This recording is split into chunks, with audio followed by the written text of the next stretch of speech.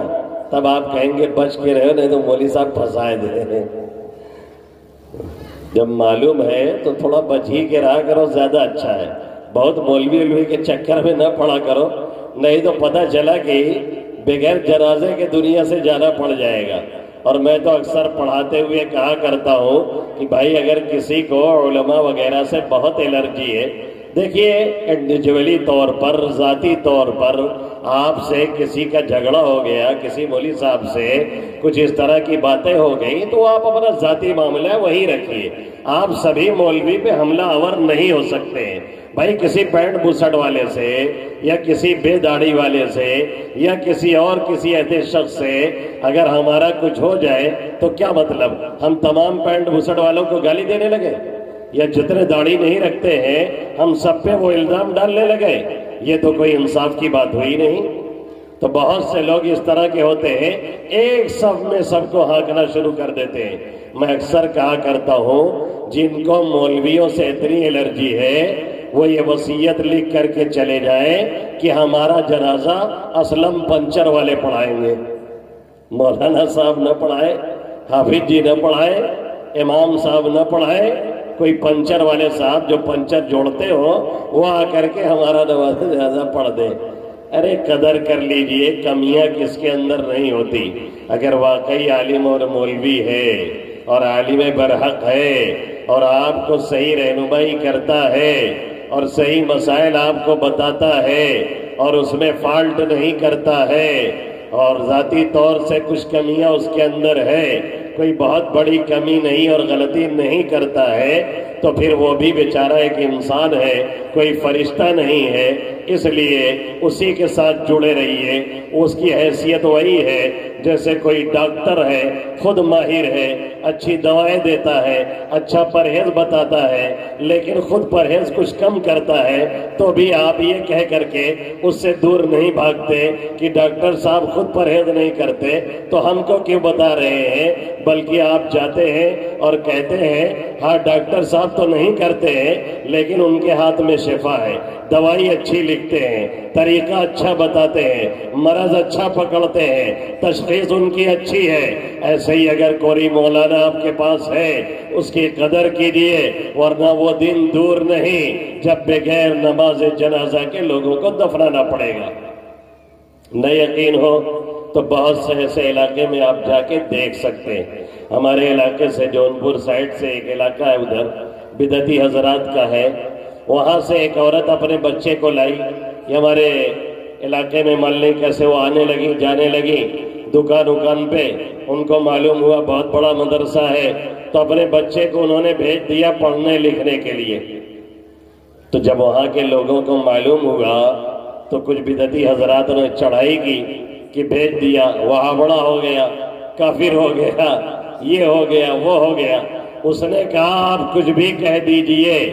ہم اپنے بچے کو وہاں سے نکالنے والے نہیں ہیں۔ اور اس کے بعد اس نے جو وجہ بتائی، ہمارے ایک دوست وہیں کپڑے کے تاجر ہیں اور ڈاکٹری بھی پڑھے ہوئے ہیں اور آدھی ڈاکٹری کرتے ہیں اور آدھی تجارت کرتے ہیں، یوں ہی خدمت کا جذبہ ہے، کچھ کرتے رہتے ہیں۔ انہوں نے کہا اس نے جو وجہ بتائی تو کہنے لگی کہ ایک مرتبہ ہمارے گاؤں میں ایک جنازہ ہو گیا، اب یہ مسئلہ کھڑا ہوا کہ نماز جنازہ پڑھائے کون، اس لیے کہ پورے گاؤں میں کوئی ایسا نہیں جس کو جنازے کی نماز پڑھانے آتی ہو۔ تو ہم لوگوں کے گاؤں کے لوگ روڈ پہ آ کے کھڑے ہوئے کہ کوئی گزرنے والا گزرے گا اسے پکڑیں گے اور لے جا کر کے اس سے نماز جنازہ پڑھوائیں گے۔ کہتے ہیں کچھ دیر بعد ایک شخص گزر رہے تھے داڑھی ٹوپی میں، انہیں پکڑ لیا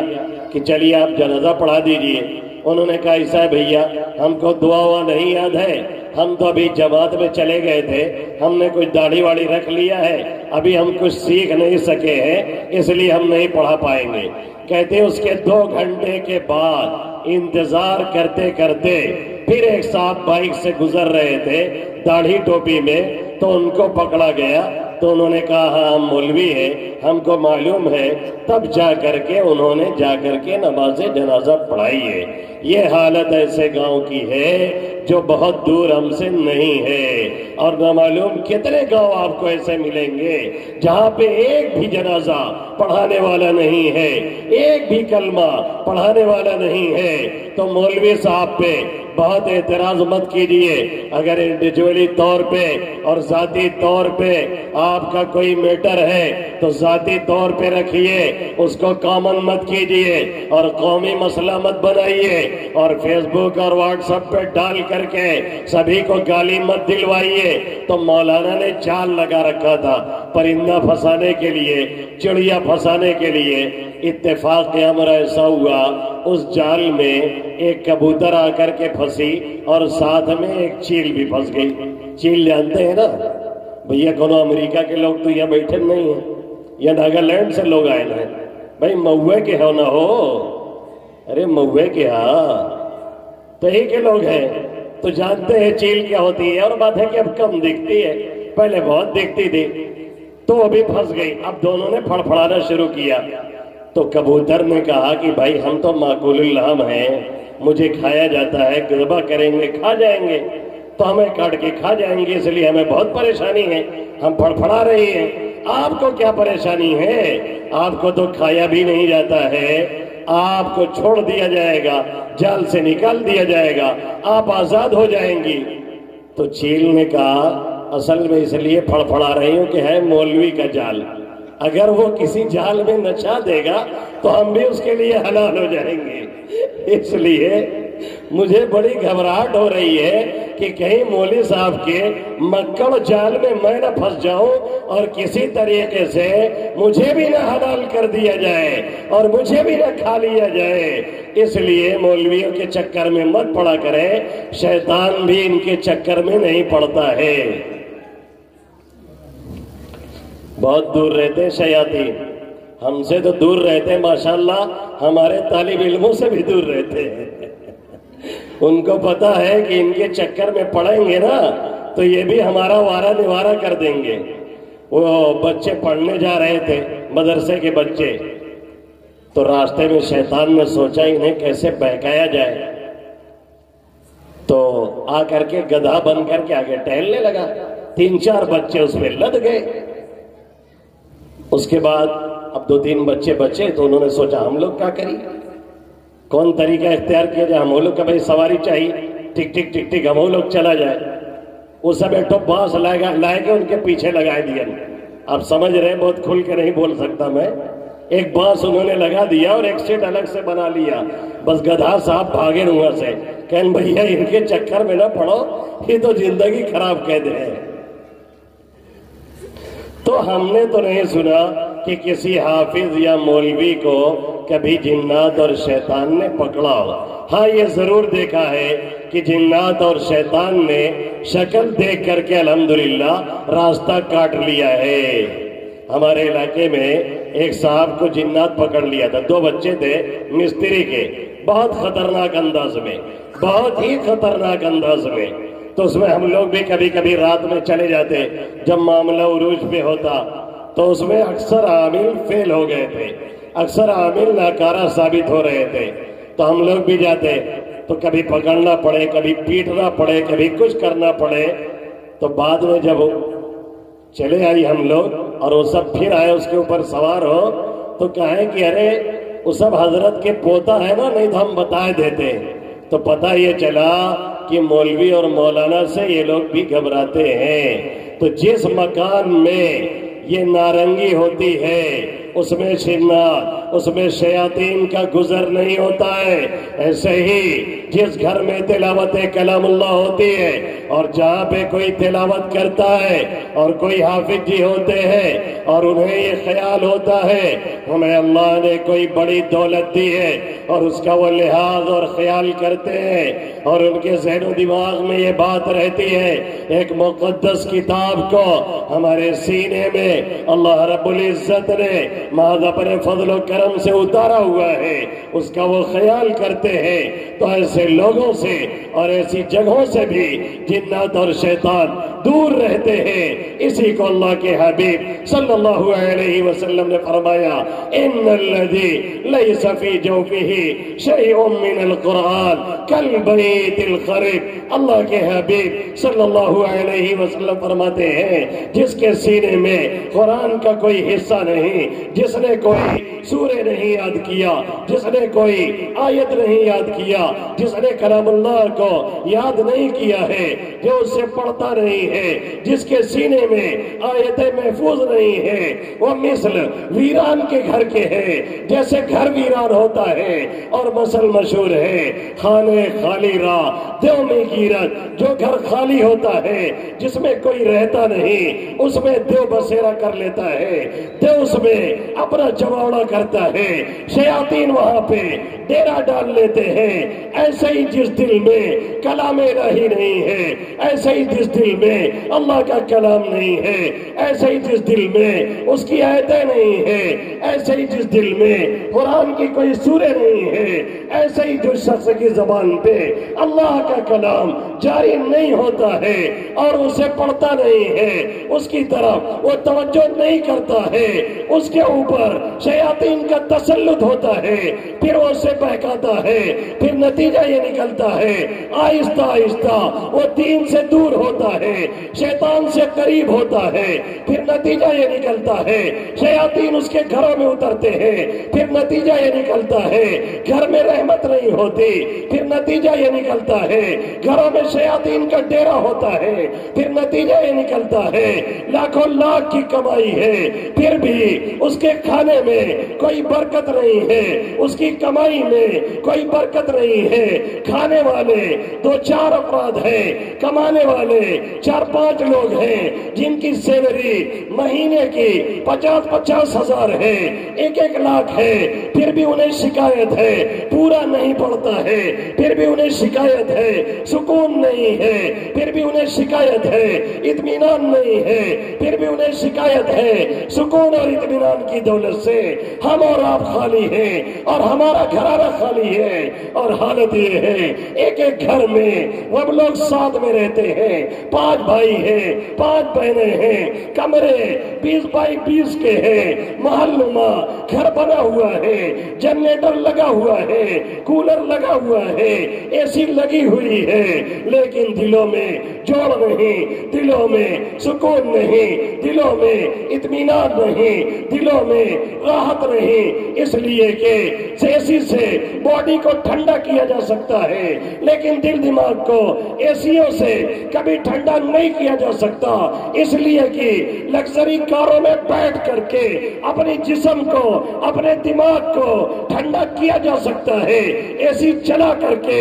لیکن دل کو جو سکون ملے اور راحت ملے گی اس کی تلاوت سے ملے گی اور اس کے قرآن سے ملے گی، اس کی آیتوں سے ملے گی، اس کے سامنے جھکنے سے ملے گی۔ میں یہ نہیں کہتا، قرآن میں اللہ کہہ رہا ہے وَمَن يَعْشُ عَن ذِكْرِ الرَّحْمَنِ نُقَيِّضْ لَهُ شَيْطَانًا فَهُوَ لَهُ قَرِينٌ، جو خدا رحمان کے ذکر سے اعراض کرتا ہے، جو اس کی یاد سے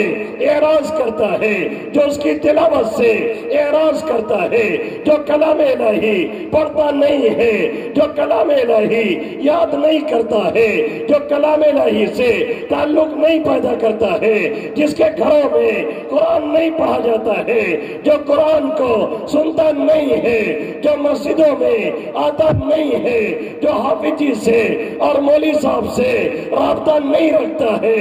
اللہ کے حبیب صلی اللہ علیہ وسلم فرما رہے ہیں وہ مثل ویران گھر کے ہیں۔ اللہ کہہ رہا ہے جو ہماری آیتوں سے، جو ہمارے ذکر سے، جو ہماری تلاوت سے، جو ہمارے قرآن سے اعراض کرتا ہے، ہم اسے یہ سزا دیتے ہیں، ہم اس پہ ایک شیطان مسلط کر دیتے ہیں، نقیض لہو شیطانا فہو لہو قرین، ہم اس کے ساتھ ایک شیطان لگاتے ہیں، وہ اس کے ساتھ رہتا ہے اور وہ کیا کرتے ہیں، یہ شیاطین، یہ جنات، یہ غلط حرکت کرتے ہیں، اسے وسوسہ دیتے ہیں، اس کی غلط رہنمائی کرتے ہیں، غلط راستے پہ اسے لے کر کے چلتے ہیں۔ وَإِنَّهُمْ لَيَصُدُّونَهُمْ عَنِ السَّبِيلِ وَيَحْسَبُونَ أَنَّهُمْ مُهْتَدُونَ، وہ انہیں راستے سے روکتے ہیں، ہدایت کے راستے سے، اچھے راستے سے، اللہ کے راستے سے، اس کے حبیب کے راستے سے، نور کے راستے سے وہ اسے روکتے ہیں، جنت کے راستے سے وہ اسے روکتے ہیں، اور وہ رکا رہتا ہے۔ اذان ہوتی ہے، مسجد کے قریب موبائل چلا رہا ہوتا ہے، اذان شروع ہوتی ہے، وہاں سے اٹھ کر کے بھاگنا شروع کرتا ہے، جیسے حدیث میں ہے کہ جب اذان ہوتی ہے تو شیطان وضو توڑتے بھاگتا ہے۔ یہ حالت اس کی ہوتی ہے جو نماز نہیں پڑھتا، جو تلاوت نہیں کرتا، جو ذکر نہیں کرتا، مسجد کی سیڑھی پہ، مسجد کے چبوترے پہ، مسجد کی دیوار سے ٹیک لگا کر کے موبائل چلا رہا ہوتا ہے، اور جیسے اذان شروع ہوتی ہے بھاگنا شروع کرتا ہے۔ حدیث میں آقا نے فرمایا جب اذان ہوتی ہے شیطان وضو توڑتے ہوئے بھاگتا ہے، یہ بھی شیطان کا ساتھی بنا ہوا ہے، یہ بھی وہاں سے بھاگتا ہے، کیونکہ میرا رب کہہ رہا ہے جو ہماری آیت سے، جو قرآن سے، جو ہمارے ذکر سے اعراض کرتا ہے، ہم ایک شیطان اس کے لیے مسلط کرتے ہیں، وہ اس کا ساتھی ہوتا ہے اور اسے غلط رہنمائی کرتا ہے، غلط راستے پہ ڈالتا ہے اسے قبر میں بھی وہ ساتھ دیتا ہے، حشر میں بھی وہ ساتھ رہے گا اور اسے گھسیٹ کر کے جہنم میں لے جائے گا، اور جب جہنم میں پہنچے گا تب کہے گا حتی اذا جانا قال یا لیت بینی وبینک بعد المشرقین فبئس القرین۔ جب وہ جہنم میں پہنچ جائے گا تب کہے گا کاش میرے اور تیرے درمیان مشرق اور مغرب جیسا فاصلہ ہوتا، زمین آسمان جیسی دوری ہوتی تو بہت برا ساتھی ہے۔ اب یہ کہنا کوئی نفع نہیں دے گا، اب یہ کہنا کوئی فائدہ نہیں دے گا، اب یہ کہنا کوئی نتیجہ نہیں دے گا، اس لیے کہ نتیجہ ابھی لینا تھا، نتیجہ اس دنیا میں لینا ہے، نتیجہ اس زندگی میں لینا ہے۔ نوجوانوں ابھی ہاتھ پاؤں چل رہے ہیں، ابھی سانس چل رہی ہے، ابھی یاد کر سکتے ہو، ابھی پڑھ سکتے ہو، ابھی تلاوت کر سکتے ہو، ابھی ایک سجدے کے بجائے کئی کئی سجدے تم آرام سے کر سکتے ہو۔ ہم نے اکثر بوڑھوں کو بیٹھ کر کے بغیر سجدے کے نماز پڑھتے ہوئے دیکھا ہے۔ اگر سجدہ کرنا ہے اس جوانی کے اندر آؤ، اسی لیے اللہ کے حبیب صلی اللہ علیہ وسلم نے اس حدیث میں جس میں عبداللہ ابن مسعود اور حضرت ابو ہریرہ رضی اللہ تعالیٰ عنہ دونوں روایت کرتے ہیں، دونوں نقل کرتے ہیں، دونوں فرماتے ہیں 5 سوال جب تک قیامت میں اللہ نہیں کر لے گا تب تک کہ انسان کے قدم اپنی جگہ سے ٹلیں گے نہیں، ہلیں گے نہیں، مجال کیا ہے وہاں سے ہٹ جائے۔ اس میں سے ایک سوال ہوگا عن شبابہ فیما ابلا، زندگی کے بارے میں ایک عام سوال ہوگا اور خاص سوال ہوگا جوانی کے بارے میں۔ جوانی ہم نے دی تھی، تم نے کیا کیا؟ چکڑ کھانے پہ تو نہیں بیٹھ بیٹھ کے برباد کیا، کعبہ کھانے پہ تو نہیں بیٹھ بیٹھ کے برباد کیا، سنیما ہالوں میں تو نہیں بیٹھ بیٹھ کے برباد کیا، جا کر کے فلم ہاؤس کو تم نے بھر دیا تھا اور ایک فلم کا غیروں نے بائیکاٹ کیا تھا، تم حمایت میں اترے تھے۔ فلم فلم ہے، گانا گانا ہے، فلم فلم ہے، بدماشی بدماشی ہے، گناہ گناہ ہے۔ اگر اس کی حمایت کی گئی، اسے پرموٹ کیا گیا، اپنا گناہ اپنے سر لیا گیا، اگر اس کا اسٹیٹس لگایا گیا اور دوسروں کو بتایا گیا، دوسروں کو رغبت دی گئی اور دوسروں کو ترغیب دی گئی، تو اس کا گناہ بھی اپنے سر لیا گیا۔ اتنا گناہ لے کر کے آخر کہاں جاؤ گے؟ اللہ کہہ رہا ہے وَلَيَحْمِلُنَّ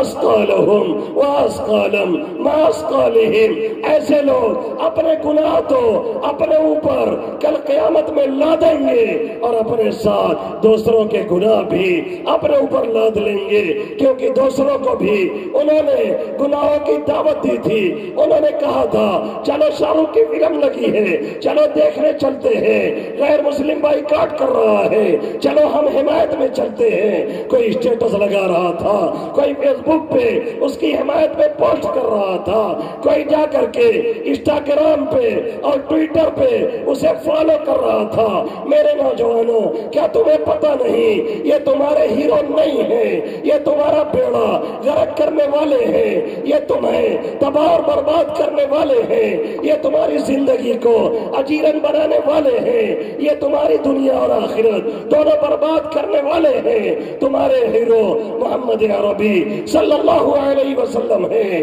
جو ہمارے اور آپ کے لیے رویا تو روتا رہا، جو ہمارے اور آپ کے لیے تڑپا تو تڑپتا رہا، جو جب بھی ہاتھ اٹھاتا یا ربی امتی یا ربی امتی یا ربی امتی کہتا رہا، جو کل قیامت میں جب کھڑا ہوگا سب بھول جائیں گے، پھر بھی وہ کہے گا یا ربی امتی یا ربی امتی۔ میرے پیارے نوجوانوں، ایسے نبی سے بغاوت کر کے، ایسے نبی سے دوری اختیار کر کے، ایسے نبی کے قرآن سے روگندانی کر کے، ایسے نبی کی نماز سے جو کہتا ہے میری آنکھوں کی ٹھنڈک نماز میں رکھی گئی ہے، اور تم جا کر کے بلو فلم میں ٹھنڈک ڈھونڈتے ہو، تم جا کر کے فری فائر کھیل کھیل کر کے پوری پوری رات اپنی زندگی گواتے ہو، اپنا دماغ خراب کرتے ہو، اس کے بعد تم نیند کی گولی کھاتے ہو، سر درد کی گولی کھاتے ہو، تم اپنے ہاتھوں سے اپنی زندگی کو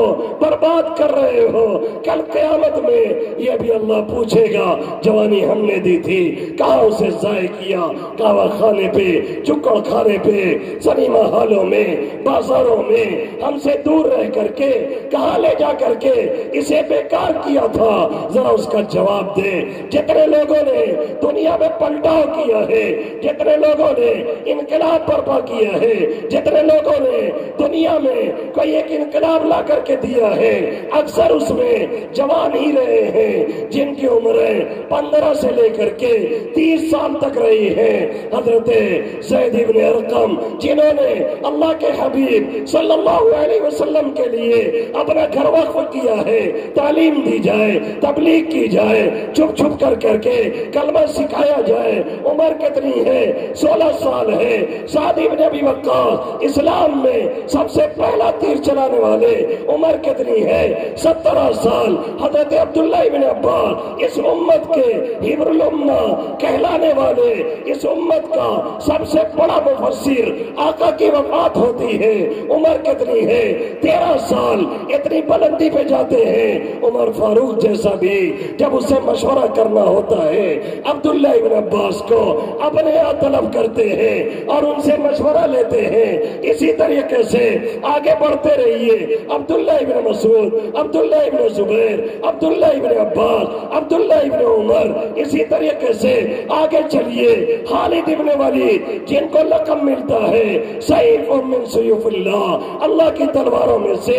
ایک تلوار ہے، جنہوں نے غزوہ موتا میں 3000 کا لشکر لے کر کے رومیوں سے 1 لاکھ عیسائیوں سے ٹکراؤ کیا تھا، اور جب انہیں ڈرایا اور دھمکایا گیا انہوں نے کہا جس موت سے تم مجھے ڈراتے ہو خدا کی قسم وہ موت مجھے شاہ سے زیادہ میٹھی لگتی ہے۔ اسی جنگ میں ان کی 9 تلوار ٹوٹی تھی، جسم کا کوئی حصہ نہیں بچا تھا جس پہ زخم نہ آیا ہو۔ عمر کتنی ہے؟ 20 سے 25 سال۔ یہ خالد بن ولید ہیں۔ آگے آئیے، جنہوں نے ہندوستان میں انقلاب برپا کیا، شاہ مجدد الفسانی، شاہ ولی اللہ، محدث دہلوی، امام الہند ابو الکلام آزاد۔ عمر کتنی ہے؟ 23 سال۔ اخبار لکھ رہا ہے، انقلابی تقریر کر رہا ہے، ہندوستان کا نقشہ بدل بدل کے رکھ دیتا ہے، انگریز پریشان ہے۔ ایک شخص ہے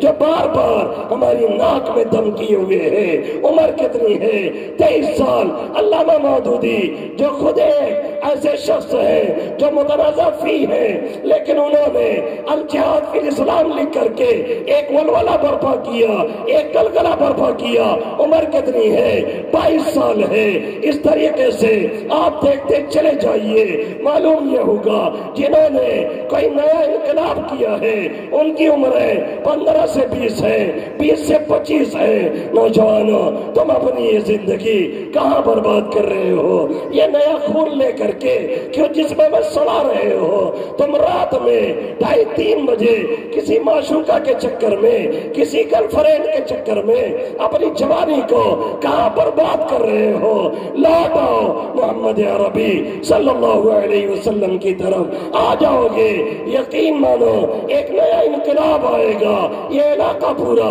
پھر سے بدل جائے گا۔ کل ہمارا تھا، آج نہیں ہے، آئندہ پھر ہمارا ہوگا۔ اگر نوجوانوں نے یہ طے کر لیا آج سے نماز نہیں چھوٹے گی، اگر جوانوں نے یہ طے کر لیا آج سے روزہ نہیں چھوٹے گا، اگر جوانوں نے یہ طے کر لیا آج سے تلاوت نہیں چھوٹے گی، اگر ماؤں نے، اگر بہنوں نے، اگر ماؤں نے، اگر دادی نے، اگر نانی نے، اگر دادا نے، اگر نانا نے یہ طے کر لیا جب تک تلاوت نہیں ہوگی، جب تک یاسین نہیں پڑھی جائے گی، جب تک قرآن گھر میں نہیں پڑھا جائے گا، تب تک چائے نہیں بنے گی، تب تک ناشتہ نہیں بنے گا، تب تک اسکول کی بس نہیں آئے گی، تب تک بچے کا جھولا نہیں تیار کیا جائے گا، تب تک انہیں جانے نہیں دیا جائے گا۔ اور اگر ماں اور بہنوں نے جو آج حالت یہ ہے، پیٹ میں جاتی ہیں، شوہر الگ الگ موبائل چلا رہا ہوتا ہے، بیوی الگ موبائل چلا رہی ہوتی ہے، اور بیٹا الگ موبائل میں مست رہتا ہے، نہ دعا ہے، نہ درود ہے، نہ سورہ فاتحہ ہے، نہ آیت الکرسی ہے۔ شکایتیں سب کو ہیں، جب ہم سوتے ہیں نہ معلوم ایسا لگتا ہے کوئی چرپائی پکڑ کے ہلا رہا ہے، جب ہم سوتے ہیں ایسا لگتا ہے چھت پہ دھم دھم ہوتا ہے، جب ہم سوتے ہیں ایسا لگتا ہے کمرے کے کونے سے چوچو کی آواز آتی ہے۔ مولانا صاحب ایک تعویذ چاہیے، ایک گنڈا چاہیے، ایک کھیلا چاہیے، تعویذ گنڈا نہیں، کھیلا نہیں، کھوٹی نہیں، لا کر کے جھڑ پھکوا کو گاڑ دیجئے، عامل کو گاڑ دیجئے، پھر بھی ہمارا آپ کا کام بننے والا نہیں ہے، اس لیے کہ جو چیز ہماری بدعمالیوں کی وجہ سے پیدا ہو رہی ہے اسے کوئی تعویذ دور کرنے والی نہیں ہے۔ قرآن پڑھیے، اس کی تلاوت کیجئے۔ عمر فاروق، صدیق اکبر تہجد میں تلاوت کر رہے ہیں، اللہ کے حبیب صلی اللہ علیہ وسلم چکر لگا رہے ہیں، صدیق اکبر بہت آہستہ آہستہ پڑھ رہے تھے، عمر فاروق تیز تیز پڑھ رہے تھے۔ فجر بعد دونوں کو طلب کیا اور پوچھا صدیق اکبر سے، آپ آہستہ کیوں پڑھ رہے تھے؟ انہوں نے کہا اسمعت من ناجیت، جسے مجھے سناتا رہا اسے سنا دیا، جسے سرگوشی کر رہا تھا اسے سنا دیا۔ صدیق اکبر نے یہ جواب دیا۔ عمر فاروق نے فرمایا میں زور زور اس لیے پڑھ رہا تھا تاکہ جو لوگ سو رہے ہیں وہ بھی جاگ جائیں، وہ بھی تہجد پڑھیں، اور اس لیے زور سے تلاوت کر رہا تھا۔ اطرد الشیطان، شیطان کو بھگا رہا تھا تاکہ شیاطین جہاں تک آواز جائے وہ بھاگ جائے۔ معلوم یہ ہوا تلاوت سے شیاطین بھاگتے ہیں، معلوم یہ ہوا تلاوت سے شیاطین گھروں میں نہیں آتے ہیں، معلوم یہ ہوا تلاوت سے رحمت کا نزول ہوتا ہے، معلوم یہ ہوا تلاوت سے سکینہ نازل ہوتا ہے، معلوم یہ ہوا آیت الکرسی پڑھنے سے رات بھر اللہ کی طرف سے ایک محافظ فرشتہ، ایک باڈی گارڈ لگا دیا جاتا ہے جو تلاوت کرنے والے آیت الکرسی پڑھنے والے کی پوری پوری رات حفاظت کرتا رہتا ہے۔ کون ہے وہ دادا، کون ہے وہ دادی، کون ہے وہ نانا، کون ہے وہ نانی، کون ہے وہ ماں، کون ہے وہ بہن، کون ہے وہ خالہ، کون ہے وہ ممانی جو سوتے ہوئے یہ آیت پڑھے، جو سوتے ہوئے تلاوت کرے، جو سوتے ہوئے آیت الکرسی پڑھے۔ حالت یہی ہے، کانوں میں آلے ہیں، گانا سنانے آ رہا ہے، حالت یہی ہے، کانوں میں آلے ہیں، فری فائر چل رہا ہے، حالت یہی ہے، کانوں میں آلے ہیں، پب جی گیم کھیلا جا رہا ہے، اور پاور پلے لے کر کے شرک کیا جا رہا ہے۔ اگر پاور پلے لیا گیا شرک ہو گیا، اس کے بعد کلمہ پڑھنا ضروری ہے۔ اگر شادی شدہ ہے پھر سے نکاح پڑھوانا ضروری ہے، کیونکہ اگر کوئی پب جی میں پاور پلے لیتا ہے بتوں کے سامنے اسے جھکنا پڑتا ہے، اور بتوں کے سامنے جھکنے سے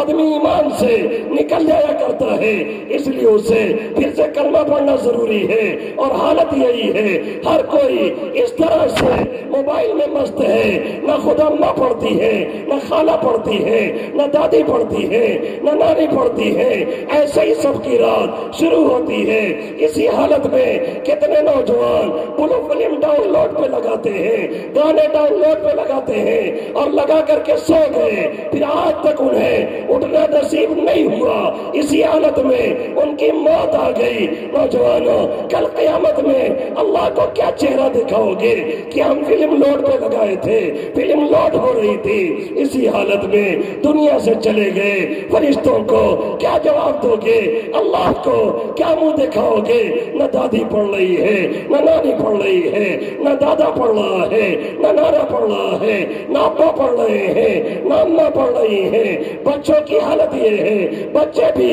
وہی لے کر کے ہر دم مست رہتے ہیں، لگتا ہی نہیں ہمارے بچے پیدا ہوئے ہیں، ایسا لگتا ہے ہمارے بچے ڈاؤن لوڈ کر کے نکالے گئے ہیں۔ یہ حالت ہماری اور آپ کی ہے۔ اس کے بعد شکایتیں سب کو ہیں، گھر میں سکون نہیں، گھر میں اطمینان نہیں، گھر میں رحمت نہیں، دلوں میں جوڑ نہیں، عافیت نہیں، خیریت نہیں، علاقے کا ماحول پرسکون نہیں ہے، سب کو شکایت ہے۔ ایسا لگتا ہے ہم کہیں اچک لیے جائیں گے، ایسا لگتا ہے ہمارا وجود غیروں کا احسان ہو گیا ہے، ایسا لگتا ہے ہندوستان میں اب ہمیں رہنے کا حق نہیں دیا جائے گا، اس کے باوجود ہم اور آپ پلٹ کر کے اس طرف آتے نہیں جس طرف ہمیں اور آپ کو آنا ہے۔ امام مالک علیہ الرحمہ نے فرمایا لن یصلح آخر هذه الامہ الا بما صلح به اولها، اس امت کے آخری فرد کی اصلاح بھی،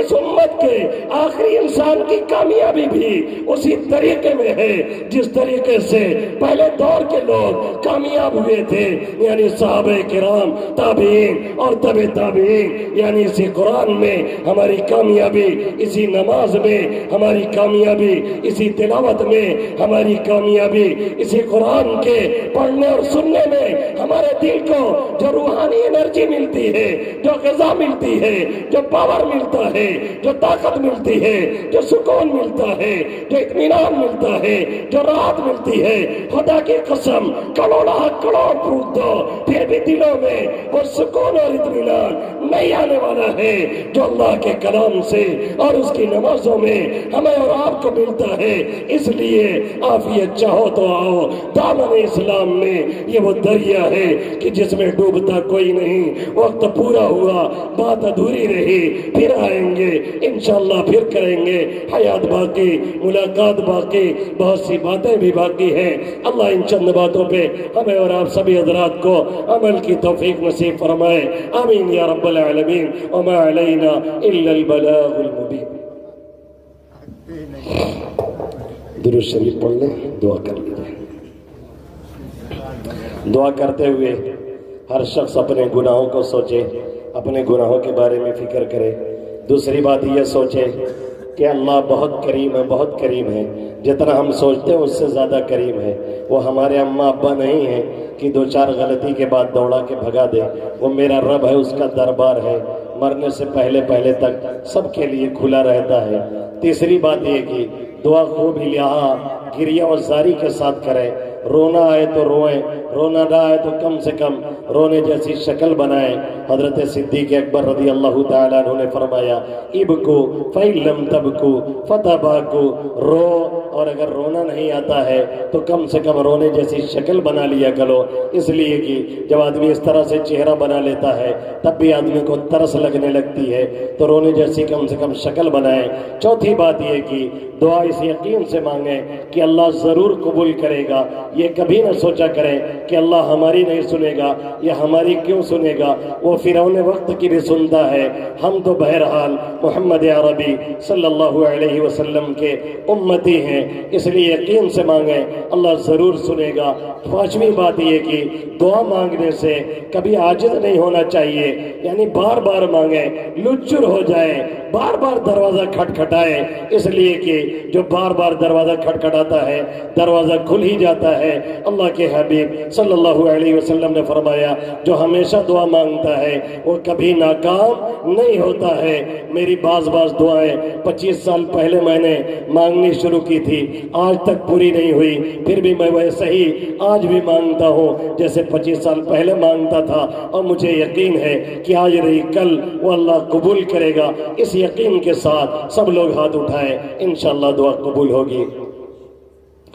اللهم لك الحمد كله ولك الشكر كله كما أنت أهل، فصل وسلم وبارك على محمد وعلى آل محمد كما أنت أهل، وافعل بنا ما أنت أهل، فإنك أهل التقوى وأهل المغفرة، يا أحد الصمد الذي لم يلد ولم يولد ولم يكن له كفوا أحد، يا حنان يا منان بديع السماوات والأرض، يا ذا الجلال والإكرام، لا إله إلا الله الحليم الكريم، سبحان الله رب العرش العظيم، والحمد لله رب العالمين، نسألك موجبات رحمتك وعزائم مغفرتك ومنجيات أمرك والغنيمة من كل بر والسلامة من كل إثم، رب لا تدع لنا ذنبا إلا غفرته، ولا هما إلا فرجته، ولا ضرا إلا كشفته، ولا دينا إلا قضيته، ولا مرضا إلا شفيته، ولا حاجة هي لك رضا إلا قضيتها يا ارحم الراحمین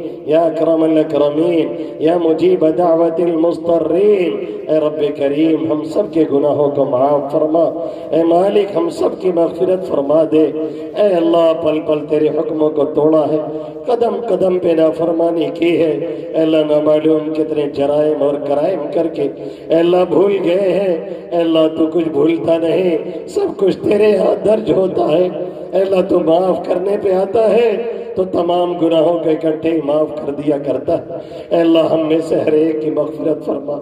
اے اللہ ہم میں سے ہر ایک کی مغفرت فرما، ہمارے والدین کی مغفرت فرما، آبا و اجداد کی مغفرت فرما، اساتذہ مشائخ کی مغفرت فرما، پوری امت محمدیہ صلی اللہ علیہ وسلم کی مغفرت فرما دے۔ اے اللہ ہمارے والدین، آبا و اجداد، دوست احباب، رشتہ دار میں سے جو بھی اس دنیا سے جا چکے ہیں، کریمہ کا نامعلوم کس حال میں ہے، اے اللہ ہر ایک کے ساتھ خیر کا معاملہ فرما، اے اللہ ہر ایک کی مغفرت فرما، اے اللہ کروٹ کروٹ جنت نصیب فرما، اے اللہ ہر ایک کی قبر کو جنت کے باغوں میں سے ایک باغیچہ بنا دے، اے اللہ ہر ایک کی قبر میں جنت کی کھڑکیاں کھول دے۔ اے اللہ وہ اب ایسی جگہ پہنچ گئے ہیں جہاں وہ ایک سبحان اللہ اور الا اللہ کے محتاج ہے، اے اللہ وہ اب ایصال ثواب کے محتاج ہے۔ اے اللہ تیرے نبی نے فرمایا ہے جانے والا ایصال ثواب کا ایسا ہی انتظار کرتا ہے جیسے دریا کے بھنور میں پھنسا ہوا انسان تنکے کا سہارا ڈھونڈتا ہے۔ اے اللہ ہمارے والدین، اے اللہ اولاد، دوست احباب، اے اللہ امت محمدیہ میں سے اے اللہ جو بھی جا چکے ہیں کریم حقا، اے اللہ نہ معلوم ہو کس حال میں ہے، اے اللہ ہر ایک کی مغفرت فرما، اے اللہ کروڑ کروڑ جنت نصیب فرما۔ اے اللہ جب تک دنیا میں رکھ صحیح راہوں پہ چلاتا رہا، اے اللہ صراط مستقیم پہ چلاتا رہا، اس کے لیے بے انتہا آسانی کا معاملہ فرماتا رہا۔ اے اللہ دنیا سے لے جا خاتمہ بالخیر نصیب فرما، مرتے وقت کلمہ نصیب فرما، سوئے خاتمہ سے ہم سب کی حفاظت فرما۔ اے اللہ کتنے لوگ بظاہر اچھی زندگی گزارتے ہیں لیکن جاتے جاتے تیرا انکار کر بیٹھتے ہیں، اے اللہ اسی بری موت سے ہم سب کی حفاظت فرما، پوری امت کی حفاظت فرما، ہماری نسلوں کی حفاظت فرما، نسلاً بعد نسلیں تا صبح قیامت حفاظت فرماتا رہا۔ اے اللہ ہمیشہ حفاظت فرماتا رہا۔ اے اللہ جب بھی لے جا خاتمہ بالخیر نصیب فرما، عذاب قبر سے حفاظت فرما، عذاب حشر سے حفاظت فرما، دنیا اور آخرت کی ذلت و رسوائی سے حفاظت فرما۔ اے اللہ اب تک زندگی بڑی غفلت اور نادانی میں گزری ہے، اے اللہ جوانی جیسی زندگی، اے اللہ جو بڑے کام کی تو نے دی تھی، اے اللہ ہم نے غفلت اور نادانی میں گزار ڈالی، اے اللہ معاف فرما کے جو کچھ جوانی میں غلطی ہوئی ہے اے اللہ معاف فرما دے، اے اللہ جو جوانی ہم نے برباد کی ہے اے اللہ کل قیامت میں اے اللہ اس میں ہماری پکڑ نہ کیجیے گا۔ اے میرے مولا تو ارحم الراحمین ہے، تو اکرم الاکرمین ہے، اے اللہ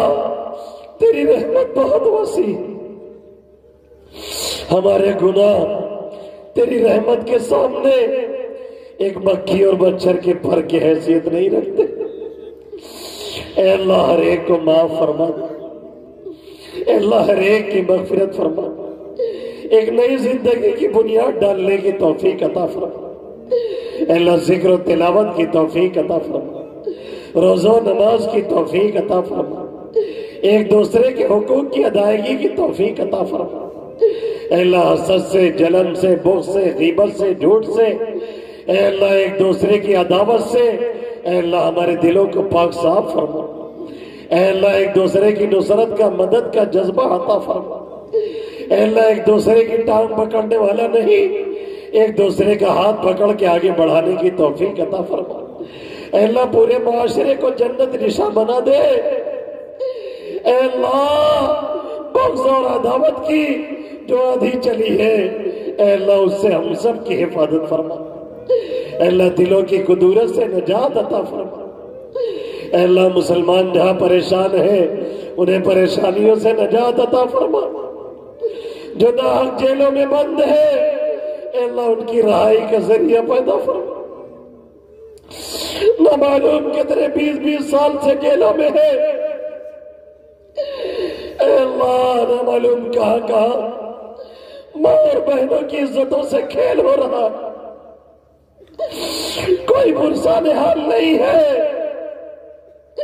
ہم اور ہمارا نوجوان وہی اپنے موبائل اور نیٹ کی دنیا میں مست ہے، اور یہ غیر ہماری ماں اور بہنوں کے جسموں سے کھیل۔